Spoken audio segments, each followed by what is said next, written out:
ಆತ ಬ್ರಿಟಿಷ್ ಆಡಳಿತದ ವಿರುದ್ಧ ದಂಗೆ ಎದ್ದು ತಮ್ಮ ಸಮುದಾಯದ ವಿಮೋಚನೆಯಲ್ಲಿ ನಿರ್ಣಾಯಕ ಪಾತ್ರ ವಹಿಸಿದ ದೂರದೃಷ್ಟಿಯುಳ್ಳ ವ್ಯಕ್ತಿ. ಬ್ರಿಟಿಷರ ಶೋಷಣೆಯ ನೀತಿಗಳು ಮತ್ತು ದೌರ್ಜನ್ಯಗಳಿಂದ ಬುಡಕಟ್ಟು ಜನರು ನಿರಂತರ ಶೋಷಣೆಗೆ ಒಳಗಾಗಿದ್ದರು.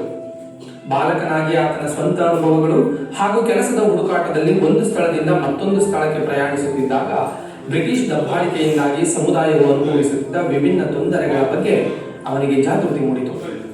ಜನರನ್ನ ಹಿಂಸಿಸಲು ಮತ್ತು ಸಂಪತ್ತನ್ನು ವಿದೇಶಕ್ಕೆ ಕೊಂಡೊಯ್ಯಲು ಬ್ರಿಟಿಷ್ ಕಂಪನಿ ಭಾರತಕ್ಕೆ ಬಂದಿದೆ ಎಂಬ ಸತ್ಯವನ್ನು ಅರಿತುಕೊಂಡ ನಂತರ ಬ್ರಿಟಿಷರ ವಿರುದ್ಧ ಹೋರಾಡಲು ಪ್ರಾರಂಭಿಸಿದ.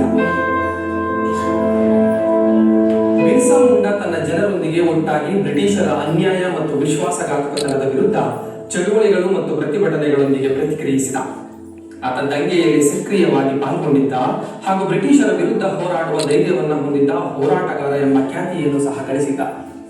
ಆತ ತನ್ನನ್ನು ತಾನು ಸರ್ವಶಕ್ತನ ಸಂದೇಶವಾಹಕನೆಂದು ಹೇಳಿಕೊಂಡ. ದೇವರ ಪರಿಕಲ್ಪನೆಯನ್ನು ಅನುಕರಿಸಲು ತನ್ನ ಅನುಯಾಯಿಗಳಿಗೆ ಹೇಳಿದ. ಅವರ ಪ್ರಭಾವಶಾಲಿ ವ್ಯಕ್ತಿತ್ವ ಮತ್ತು ಪ್ರೇರಕ ಭಾಷಣಗಳು ಸಾರ್ವಜನಿಕರಿಗೆ ಸ್ವಾತಂತ್ರ್ಯದ ಶಕ್ತಿಯನ್ನು ತುಂಬಲು ಸಹಾಯವಾದವು. ಈ ವಿಚಾರಗಳು ಜನರು ವಾಸಿಸುತ್ತಿದ್ದ ಪ್ರಪಂಚಕ್ಕಿಂತ ವಿಭಿನ್ನ ಪ್ರಪಂಚದ ಕನಸು ಕಾಣಲು ಪ್ರೋತ್ಸಾಹಿಸಿದವು.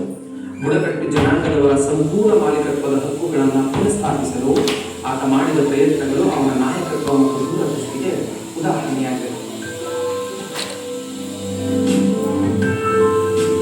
ಬಿರ್ಸಾ ಮುಂಡಾ 1875 ನವೆಂಬರ್ 15ರಂದು ಭಾರತದ ಜಾರ್ಖಂಡ್ನ ಕುಂಟಿಯ ಹುಲಿಹತು ಎಂಬಲ್ಲಿ ಕೃಷಿ ಕಾರ್ಮಿಕರಾದ ಸುಗಾನಾ ಮುಂಡಾ ಹಾಗೂ ಕರ್ವಿ ಹತು ದಂಪತಿಗೆ ಜನಿಸಿದ.